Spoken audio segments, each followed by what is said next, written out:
Okay, I'll kick off just with some very brief housekeeping notes before Karen gets started. This is one of a number of training sessions that Surrey Law Society puts on. We have a whole series of free webinars for members. We've got other events coming up as well. So we have a webinar on the 27th of March, charting the IHT course with Helen Forster. We've got a private client update on the 18th of April with Professor Leslie King. That's in person in Guildford. We have another online course, a family law update on the 24th of April by Guildford Chambers. And then we've got our charity fundraising event, Sailing for a Cure, which is in aid of Cancer Research UK, which is a river cruise down the Thames on the 26th of April, which we really hope as many of you can make that. It's for a really worthy cause. So any other things to report? Just in terms of housekeeping, the session is being recorded, as you may or may not have been notified about. If you'd like to ask Karen a question, you can use the Q&A facility throughout the session and your question will be recorded there. Alternatively, if you'd like to speak to Karen at the end, you can raise your hand and we'll unmute your microphone at that point. Other than that, I will hand over to Karen. Thank you, Karen. Thank you, Helen, and thank you, Eloise, in the background. Welcome all. There are a series of slides here. They will be made available to you after this live presentation, and as Helen has said, this is being recorded. So if you need to track back for the detail of any cases that I've referred to, and Mrs. Justice Knowles has literally in the last 48 hours dropped a case in terms of non-court dispute resolution, which I have hastily this morning added to the notes. They will be available for you to go back to and look at various aspects in further detail. So this is, as it says on the tin, the new Family Procedure Amendment Number 2 Rules 2023, a practical and procedural update, including developments in all forms of the NCDR, case management, and changes to the cost rules. A brief reminder of Part 3 of the FPR and my endeavours to establish a Part 3 protocol. And you know, in terms of this piece of work, I have to say what has sort of started in Surrey has now taken hold across the nation. A reminder, Part 3 of the FPR imposes a duty upon the court to consider whether NCDR is appropriate, and that duty runs throughout the conduct of any proceedings. Specifically, the court has a duty to inquire whether a MIAM took place, whether a MIAM exemption was validly claimed, or whether the parties had already engaged in NCDR, with the court being curious as to the outcome of that. Often thought of, ignored in the breach, underutilised, and then got me thinking, which led to the Surrey initiative, the link of which I've put on here, which may be helpful to go back to various ideas in terms of how the pre and out of court space can be more appropriately used, and also it includes my proposal that Part 3 correspondence is open, which I'm going to come to. This gained certain traction in the home counties and London, and a number of people said, I think you're onto something here, Karen, and so it was elevated to become a national scheme, the National Family Solutions Initiative, where I recruited the assistance of Martin Kingley to look at specifically the children's side of our work, and Reece Taylor, the financial side, both of the 36 group. I've put the link here.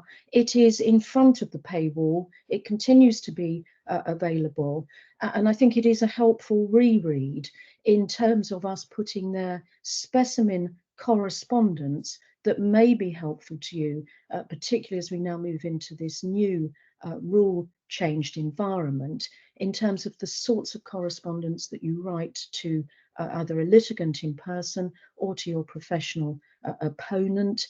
It was and is a concerted effort to put Part 3 front and centre, effectively requiring the parties, the lawyers and the court to apply Part 3 at all time with evidence that they have done so. The objectives effectively, were to harness the skills of existing family law professionals, lawyers and others.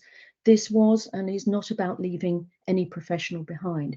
It is about professionals using their skills and talents to support families in a more appropriate way, thereby hopefully improving the experience of separating and divorcing families, leading to improved outcomes for families and particularly children, and easing the burden upon the court system, leaving the very under pressure services of government and state effectively for those cases that require protection or judicial determination, or give rise to some novel point of law.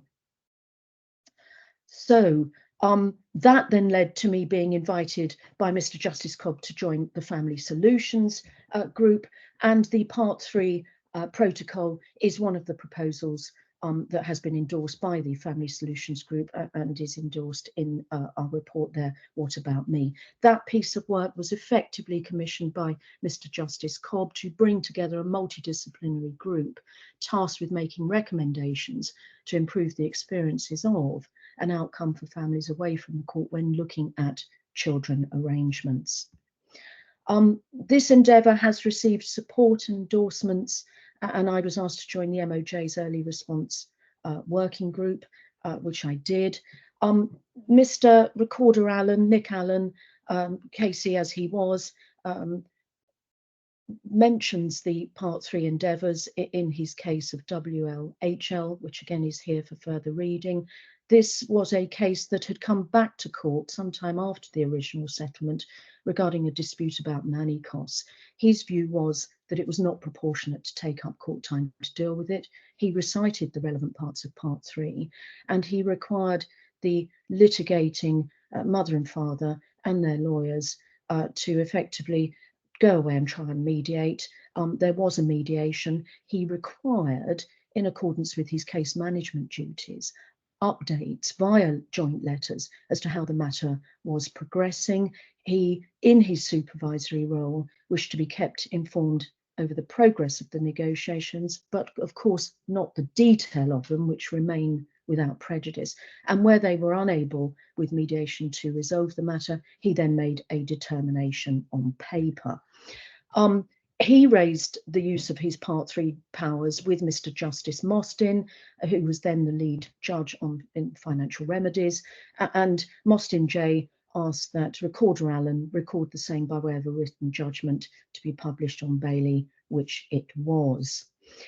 Against the backdrop of these changed rules, which I am coming to, we have seen costs become more of a feature.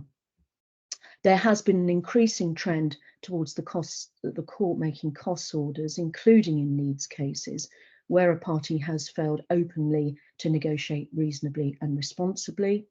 Costs and open offers are an increasingly important tactical consideration. There is the requirement of practitioners to file costs estimates. Those obviously produce a level of transparency for the court and one's own client in terms of costs thus far and into the future. And we have seen the court take a more robust approach in the making of costs orders, encouraged by cases such as OG and AG, which may well create the conditions in which many parties now have to ask themselves whether they can really afford not to participate in non-court dispute resolution.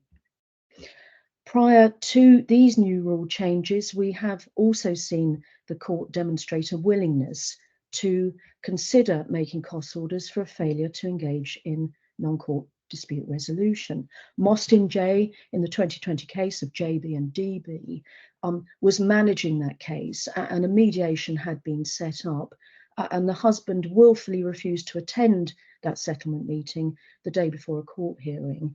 And his view, Mostyn J's view in that case, was that it was unreasonable for the husband to have done that. He should have gone to that meeting, and he punished him in a £15,000 costs order for failing to attend that settlement meeting.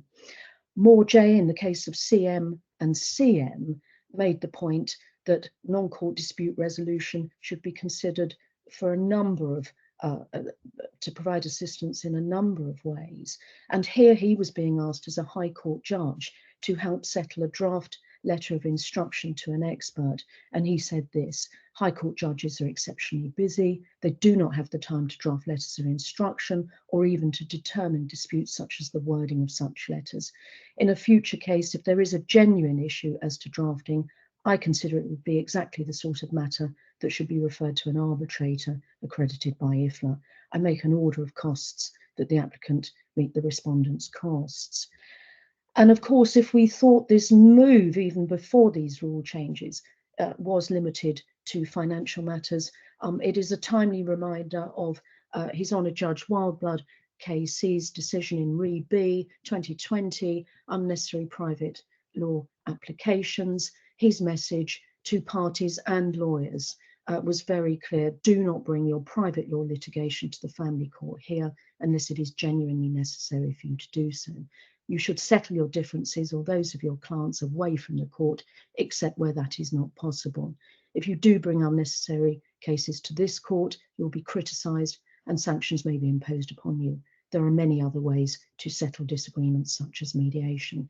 He, I think, he did go short of making a costs order against the applicant or the lawyers in that case, but I think he went very, very near to it. And so if we thought the history up to this point was moving away from costs orders, let's think again. A timely reminder of the range of options and opportunities away from the court, either in the pre or out of court space. Indebted to our colleague Angela Lake-Carroll for this very helpful visual, which it is helpful, I think, for clients to see in terms of the opportunities and stairway of opportunities away from the court. They're listed there. Models are developing. Mediation, we have hybrid mediation, where the mediator, very much like the civil and commercial model, can hold confidences in the negotiations. I'm a hybrid mediator. It can be appropriate for lawyers or others to attend those meetings, particularly settlement meetings, so that any of these disciplines and processes are evolving all the time. But it is a helpful reminder of the range of processes that are out there. It is perhaps disappointing that one of those processes, which is specifically referred to in the new rules, arbitration, has perhaps not taken off in the way that we might have imagined. We've had the finance system since 2012 and the children's scheme since 2016. I've listed here, I am a member of Resolutions DR Committee. I am able to access these figures, and I thought it's helpful here to just show perhaps how many arbitrations there have been where the ARB1 has been filed. It may be possible that arbitrations have taken place where perhaps the ARB1 wasn't filed, but it is now the arbitrator's obligation to file the ARB1. One hopes then that will happen. If solicitors file it as well, we won't double account, but perhaps it is disappointing that these numbers for 2023, there were 17 children arbitrations, 89 financial, and thus for 2024, 4 ARB1s filed for children, 35 for financial. That figure is perhaps encouraging. We're not even at the end of the first quarter of this year. 35 ARB1s filed. Perhaps there are glimmers of hope and signs that things are changing. And here I've put the total number of ARB1s filed in terms of the respective schemes for completeness. So things are changing. The MOJ has made some recent announcements, and we've had the decision of Churchill and Merthyr Tydfil, which I am going to come to. The MOJ's recent decisions have confirmed that there will be an extension of the Pathfinder courts currently operating in North Wales and Dorset, which will be extended out to Birmingham and Cardiff. Not our area, I know, but you may have cases in those jurisdictions, in those courts. Those new Pathfinder routes are for private law children matters. It is part of what we are looking at the Family Solutions Group. It is helpful that government has said there will be an extension of those courts. If you need to know more, circle back to the Family Solutions Group website and the details that I put on the slides earlier. Government has also said that there is going to be some form of funding for people to take early legal advice. We know at the point of family breakdown that most people benefit from some form of emotional, therapeutic assistance, counselling, etc. Many of the issues that come to us are not legal issues, but they are emotional and relational. Some form of emotional and counselling support could be helpful. Legal advice is also helpful. It sets the scene for people. People feel more resourced. And so some indication here from government that there is going to be funding for early legal advice is a very positive introduction. We don't know what that's going to look like. It's currently being worked upon, but we expect some new news there. The £500 mediation voucher scheme is being extended into 2025. Again, that is very helpful. A £500 non-means tested voucher is available for those mediators registered, accredited mediators such as myself, where there are children under 18. The work does not necessarily need to be in respect of children arrangements. It can be where there are financial considerations and there are children under 18. It is helpful. I obtain it. The data is showing that of those cases that have used a mediation voucher, there is a 77% success rate in terms of wholly or partially settling.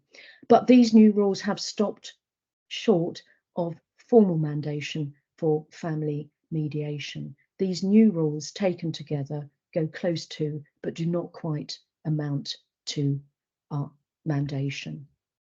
I think it is worth us seeing what is going on in the civil space. You may well have seen the recent decision of Churchill and Mirth of Tidville. The court declined to follow the earlier decision of Halsey, which effectively had said that people could not be compelled into a non-court dispute resolution process. The court has held here that in civil proceedings, the court does have that power now to compel parties to participate in NCDR. The court also has the power to stay proceedings for parties to participate in NCDR, and you will see that that is one of the new rule changes in our family space. The power does now exist to compel people into NCDR in a way that does not offend their Article 6 rights. Lot of chatter at the moment that if this is applied to the family proceedings, that element of the court's decision in Churchill might well lead, or does indeed pose the interesting question as to whether arbitration under the IFLA scheme, which is specifically named in the new rules as an NCDR process, could go beyond encouragement almost to the point of people being compelled to go into it. Very, very interesting. I think it is a case of watch this space. And I think particularly watch this space in the light of these new rules, which are now effective from the 29th of April. A word of, I suppose, caution that if people think, well, I may try and move my matters along so as to operate in the old regime, please note these new rules will apply to those matters that are already in the system and those that are issued on or after the 29th of April. A couple of points. The language in terms of the family procedure rules is now in line with domestic abuse. Domestic violence has gone. We look at domestic abuse in its wider form. NCDR is now much more tightly defined as methods of resolving the dispute other than through the court process, including but not limited to mediation, arbitration, evaluation by a neutral third party, such as private financial dispute resolution process, and collaborative law. The connection between the parties has moved from those being in a family relationship to being personally connected. And so that, in line with the family procedure rules, have been some sort of tidying up housekeeping. The MIAM exemptions have been limited and reduced. I've put them all in here for completeness. The new Form C100, Form A are currently being worked on. And of course, the further restrictions to exemptions will be set out therein, but effectively, if an exemption is claimed, if an exemption is claimed because a party has engaged in an NCDR process within the previous 4 months, then the NCD provider will need to provide some sort of certificate. For us as mediators, that's quite easy to provide. Whether then people that perhaps the tribunal at a private FDR, an early neutral evaluation, will also need to start to complete the relevant page of C100 Form A, we shall see. Those forms are in the process of being developed, and I have a meeting next week with HMCTS and the MOJ with others, so that we can hopefully get these forms right. So first thing to note, practitioners, the number of MIAM exemptions are being reduced. The court will expect to see if the exemption of having engaged in the previous 4 months has taken place, evidence of it. Please also note this: solicitors will not be able to self-certify on the basis of having been in correspondence negotiations with their counterpart. That is not one of the forms of NCDR that will lead to an exemption. Further note, if you are applying for an exemption, you will need to provide evidence at the time of issue. This is now much more about HMCTS applying resources at the point of issue rather than further downstream. So at the point of issue, I would say have your house in order. If you're applying for a MIAM exemption, ensure that you've got the appropriate evidence at the point of issue, or I suspect your application will be bounced out. New forms are being awaited, are being drawn, as I say. I think also, even if you think there may be an exemption, and of course expediency, it would be such that perhaps your client wouldn't then undertake a MIAM. Think about a MIAM even after issue, so that you can inform the court that notwithstanding your client has undertaken a MIAM, the standards element of the Family Mediation Council, following a standard revision in autumn of 2022, require this to be more than a tick box. We are expected to conduct a MIAM in a very fulsome manner. It should take place for not less than 45 minutes to 1 hour. It is intended to cover a whole range of items. We are now effectively regulated in terms of what we must ensure a MIAM contains. It is a useful process, even as a standalone process. And I would say to you, again, as another layer of protection for your clients and for yourselves, that ensuring your client has had a MIAM even after issue you may find to be helpful. The MIAMS exemptions I have listed out here, as one would expect: domestic abuse, child protection, urgency. Note please, for financial matters, urgency is now limited to significant financial hardship. That exemption has been really quite narrowed. I've listed the further exemptions here. These are in the notes, which I hope are also helpful to you, but I won't go into those in further detail. The previous mediator section, mediators exempting, has now been abolished. So if you're applying for an exemption, have your evidence ready.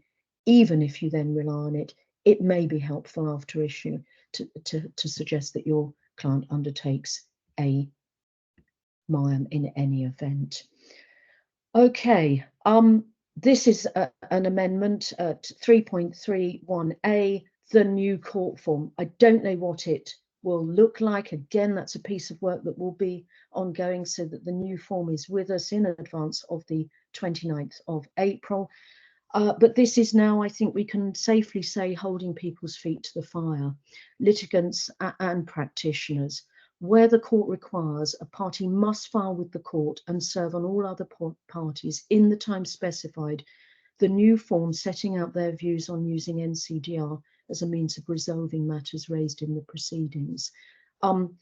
This is a form that is likely to run to several pages. It will inquire: did you undertake a MIAM when? Have you engaged in NCDR? Perhaps what was the outcome of that? What are the issues that remain to be unresolved? Whether this form then would be required to be inputted to by the mediator or another NCDR provider, we shall determine, but it is part now of the new framework from the 29th of April that where the court requires, and do expect your courts to require, this form will need to be completed, made available to the court and made available to the other parties. The next incoming rule changes in respect of stays or adjournments. Amendment 3.41a. Previously, the court had to have the parties' agreement to adjourn for people to go away and engage in NCDR or find out more about it. That agreement is no longer required.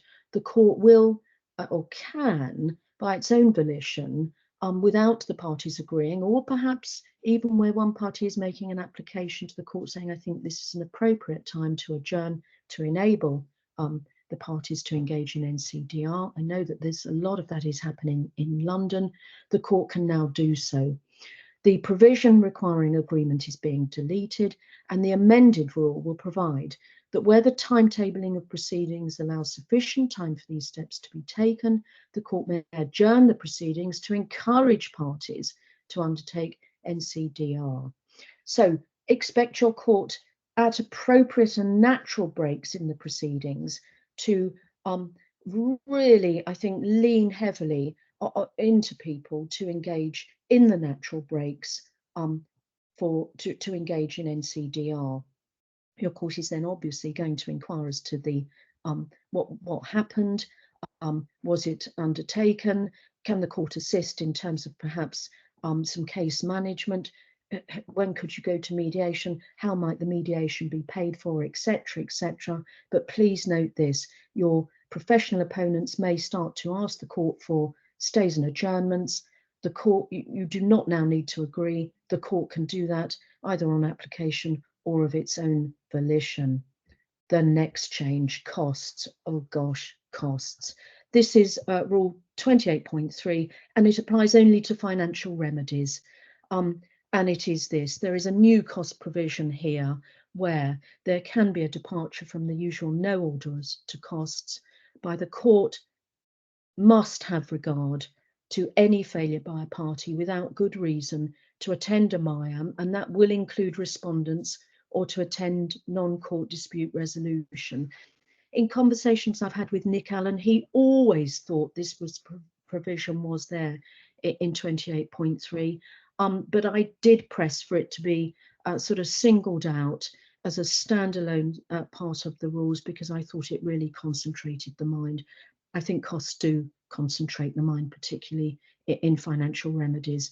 And so I say to you that I think this new cost provision will. The court must have regard if your clients have refused to attend a MIAM, and that does include respondents, or cannot justify why they have not attended NCDR, do expect the court to now make inquiries, and we must expect, I think, post-April for there to be costs decisions. So, summary, and then we'll go to some chat and some questions.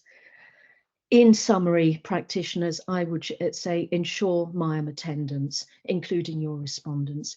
If you're claiming an exemption post-application, perhaps even consider your client undertaking a MIAM at that point, so that you can say, although there wasn't necessarily a requirement to do so, you thought it might be helpful for your client to undertake a MIAM, and they have done so.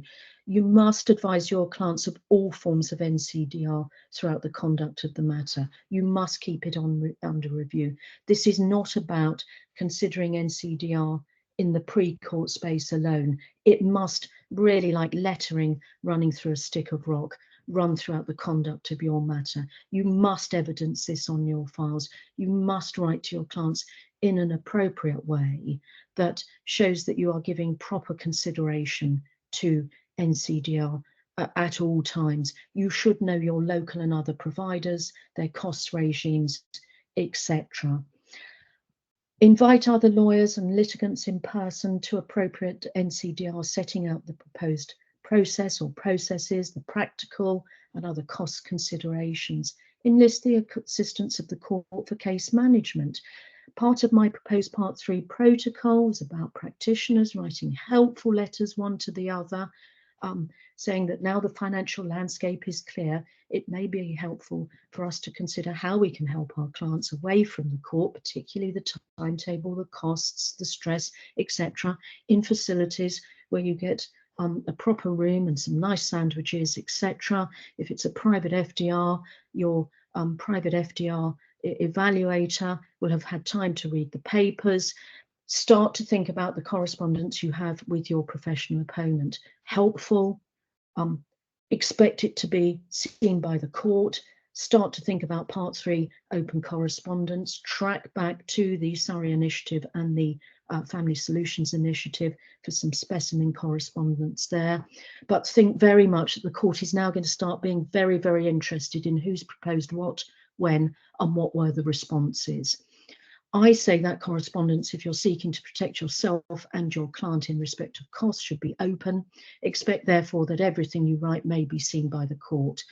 I've picked up a case here, fairly recent decision, 2023, which, although it is contentious probate case, Jones and Tracy, Master Marsh here has determined that although correspondence between solicitors there, considering ADR, NCDR, was written without prejudice, he is treating that as being open correspondence. So if you're writing without prejudice correspondence to one another, I don't think it's a stretch too far that actually, if that view was taken in the family arena, the veil may be lifted.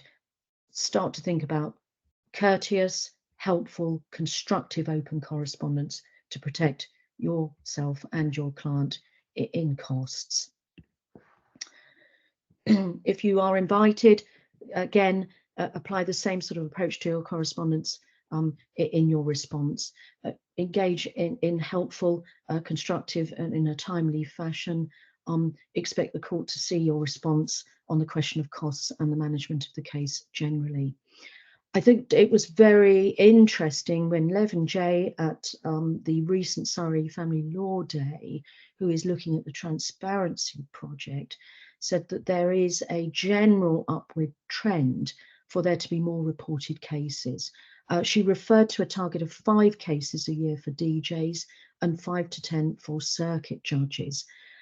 In the light of these new rules, I would say that we can expect, I think, there to be an increase in the number of published reported cases.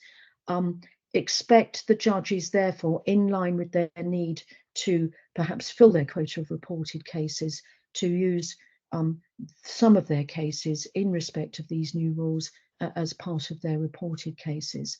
I would say that it's not going to make good reading for any of the practitioners in our county or anywhere where firms are named, and perhaps even particular solicitors are named, which I have seen in some judgments.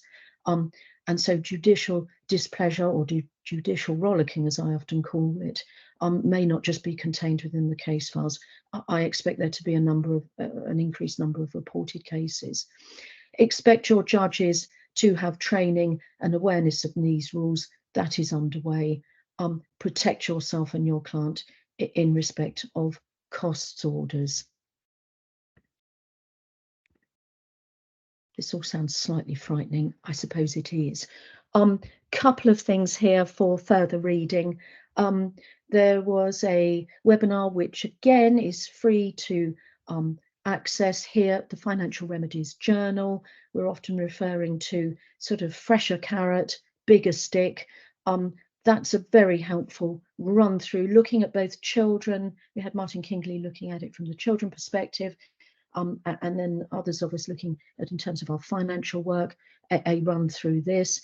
We were joined by Stephen Wildblood, who, although he's supposed to have left the bench to become a full-time mediator, actually, interestingly, I think he's also being called back onto the bench variously, but he was on that. And of course, if he is sitting, expecting to make judgments, I think. Another helpful article here on the Financial Remedies Journal, where I was asked by Mr. Justice Peel to prepare a 2-page link for particularly litigants of helpful out-of-court processes. I understand that is now actually finding its way onto the bottom of court orders. So again, if that document is helpful, access it and send it, particularly if you're working with litigants in person. I am eternally grateful to my colleague Caroline Bowden, who's a director of the FMC, for her thorough, she would say self-confessed nerdy analysis of the new rules, which are summarised in her 2 blogs here. She found the time to go through and make track changes with the level of detail and interest that I think had perhaps escaped me. And she has an article coming out in the Family Law Journal, and I commend that to you. And stop press, a decision of Mrs. Justice Knowles, which has just landed, re ex financial remedy, non-dispute resolution, which again is in these notes. I note here that although she has named counsel, she did not name the solicitors' firms. I think that must be for a reason, but I think it would be foolhardy indeed to imagine that published reported cases will not name firms where perhaps there has been a breach of the rules or a failure to protect clients sufficiently in costs, etc. But I note here she didn't name the firms. She makes the following points. The adversarial court process is not always suited to the resolution of family disputes. These are often best resolved by discussion and agreement outside of the court arena, as long as that process can be managed safely and appropriately. This short ruling is being given today, not because the parties are opposed to the course I have invited them to take, but because I consider it might be helpful for those involved in family proceedings, whether it's concerning money or children, to understand the court's expectation that a serious effort must be made to resolve their differences before they issue court proceedings and thereafter at every stage of the proceedings where this might be appropriate. Furthermore, I want to signal that at all stages of the proceedings, the court will be active in considering whether NCDR is suitable.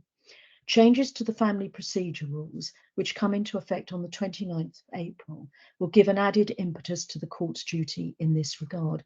I worked with Mrs. Justice Knowles on the MOJ work group for early resolution. Here we have it, her view, in now a judgment which has been issued this week.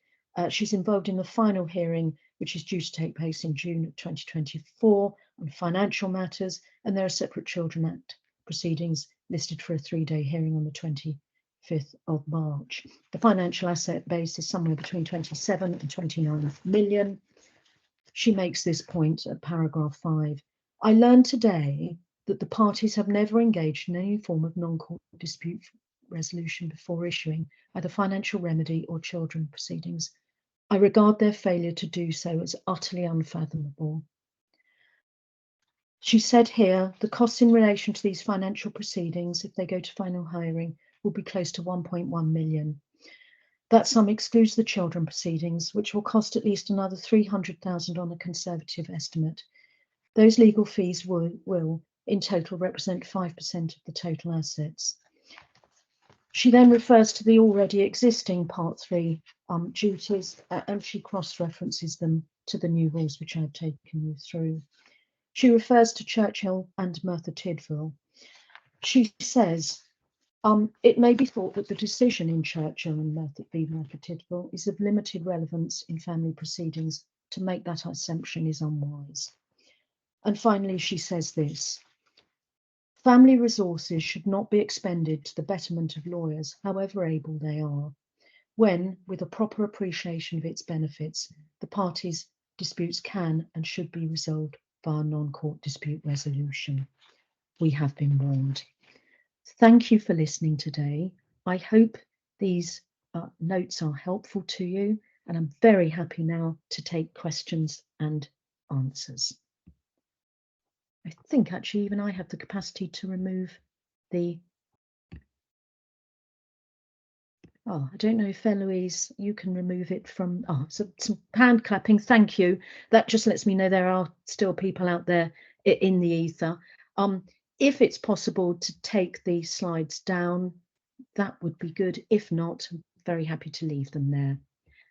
Karen, you should have a stop share button on the left-hand side of the menu at the top. Wonderful.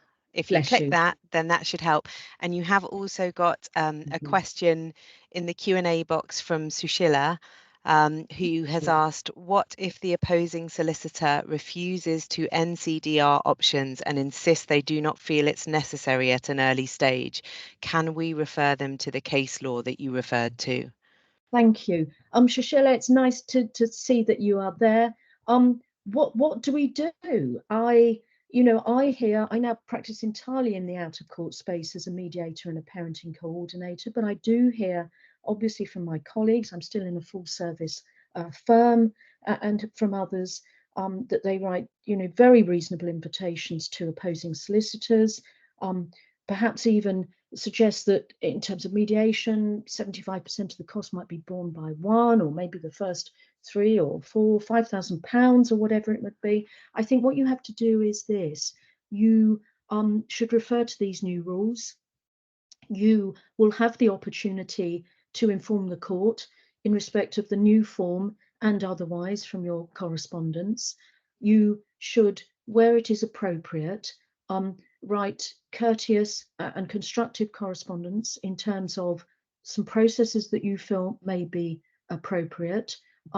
If it might be helpful for your opposite solicitor, your professional colleague, to perhaps put 3, 5 names of mediators of their choosing to you, you can. I think you need to consider who your tribunal or NCDR provider may be. You should invite the other person to suggest who that may be, so that they don't feel they're being maneuvered. They can make a choice. You should consider how the costs are to be met and make reasonable proposals there in terms of how costs can be met. And you should remind them that this correspondence will be shown to the court where it may be necessary in terms of case management generally and in respect of the issue of costs.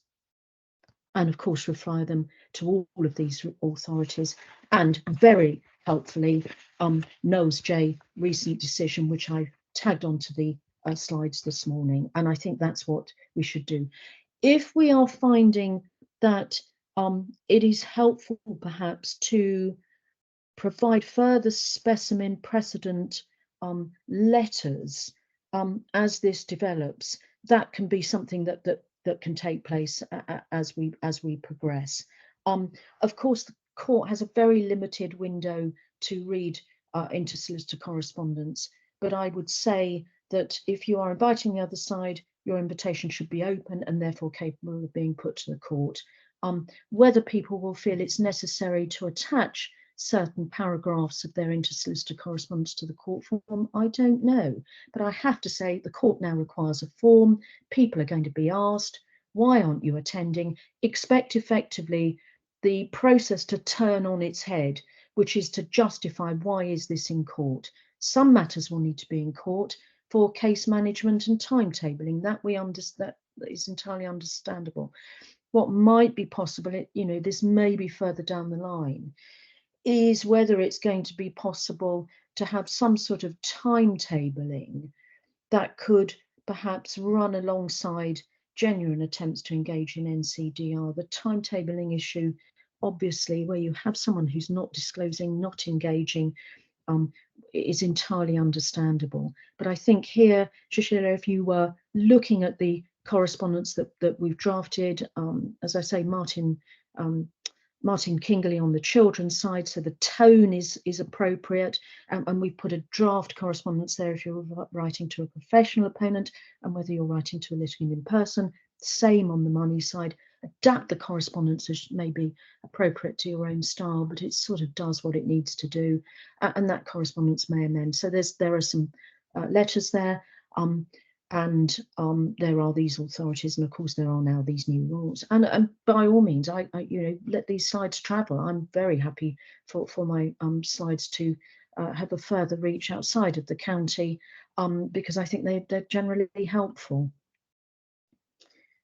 Any other questions? Is there anybody who'd like to go on to the to the mic and ask me something live?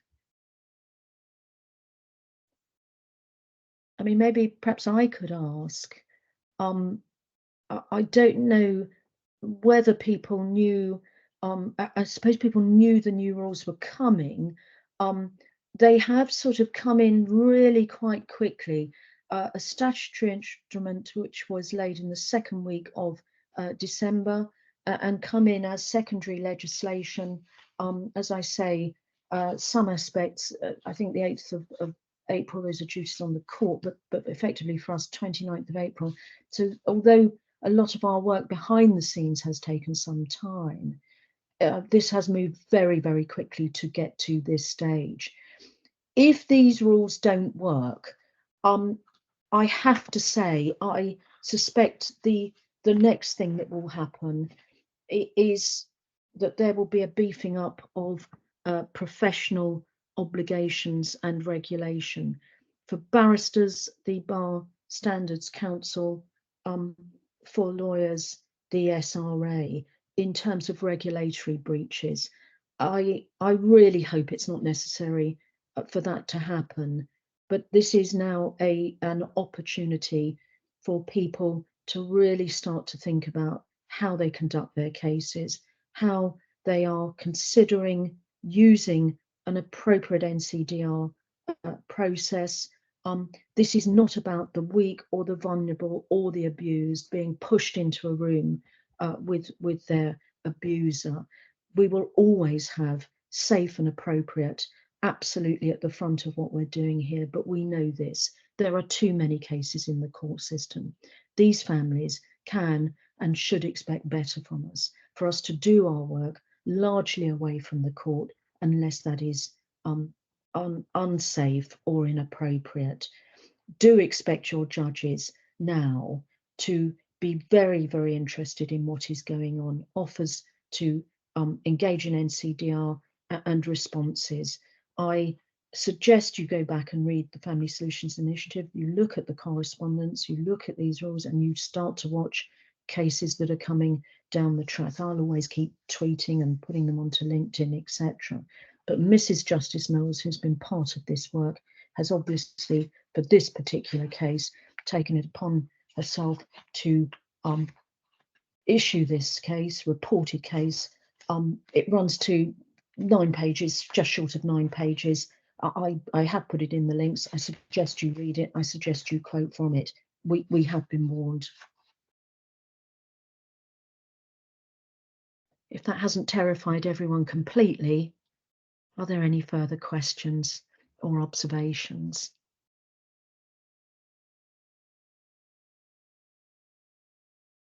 Perhaps people have gone back to review their files and their correspondence. If there are processes that you're not au fait with, I, as a hybrid practitioner, will frequently invite the lawyers to join the mediation, particularly when we move to the settlement discussions. I do accept that for lawyers who are not mediators, this is an unknown landscape. What I do, excuse me, is have a telephone conversation with them, and then a professional's three-way by Zoom ahead of any meeting. If somebody doesn't know how mediation works, they fear they're moving into a process they don't understand. They don't know what would be treated as being open or what would be treated as being without prejudice. They fear that, you know, their professional opponent as a mediator has a much better understanding. Just phone me. I'll have a conversation. This is, you know, a process that is not designed to trip anyone up, for no one to feel they're under-resourced, underpowered, that they're exposing themselves and their client to a process they don't know and they don't understand.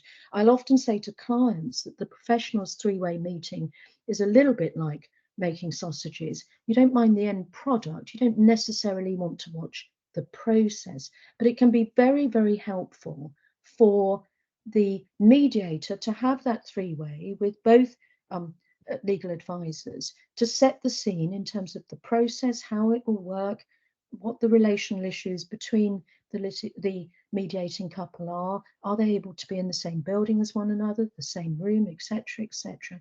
Your NCDR provider is there to help. So ask them how they operate.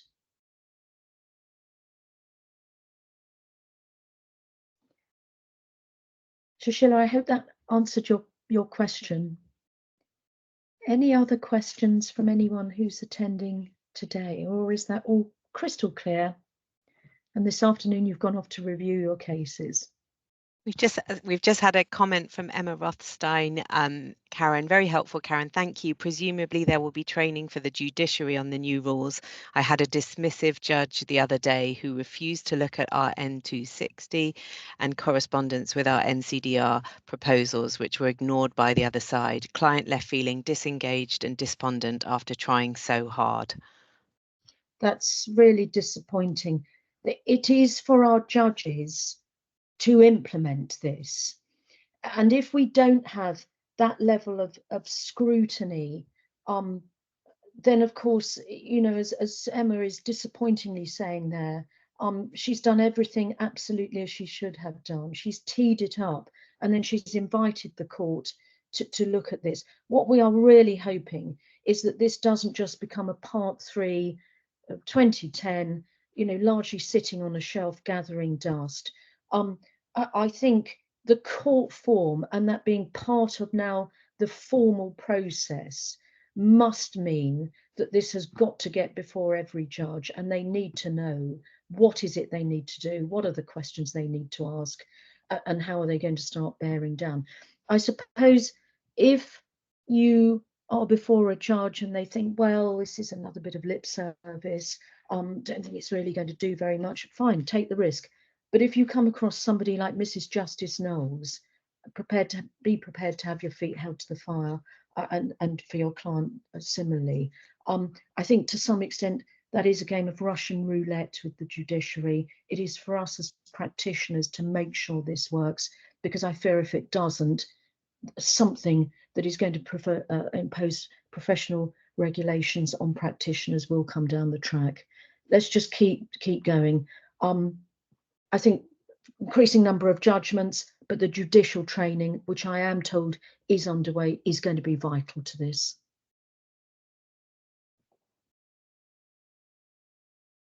Any further questions or comments?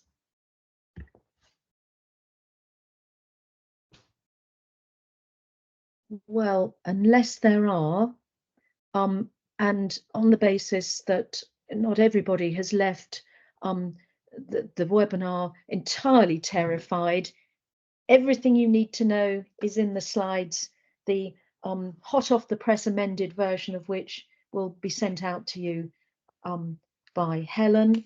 I am very happy for those slides to travel. I hope they are helpful for your colleagues that weren't able to attend today. They can sort of whistle through the background, but then get to the meaningful part. And it's, you know, what I say sort of started in Surrey, now has got national reach. This is applicable from the 29th of April. I think from everything you do after you've had your lunch break today at 2 o'clock, think about how you're conducting your cases, protect yourselves, protect your clients, start to know more about your NCD providers. And if there's anything else that I can help with in terms of perhaps a follow-up on this, I'd be very happy to do so. Thanks so much, Karen. That's been insightful as ever, and we will circulate those slides. We'll also circulate a recording of this webinar to everyone that was registered, so hopefully people will have lots to take away from the session. Thank you everyone for joining, and we hope to see you all soon. Thank you.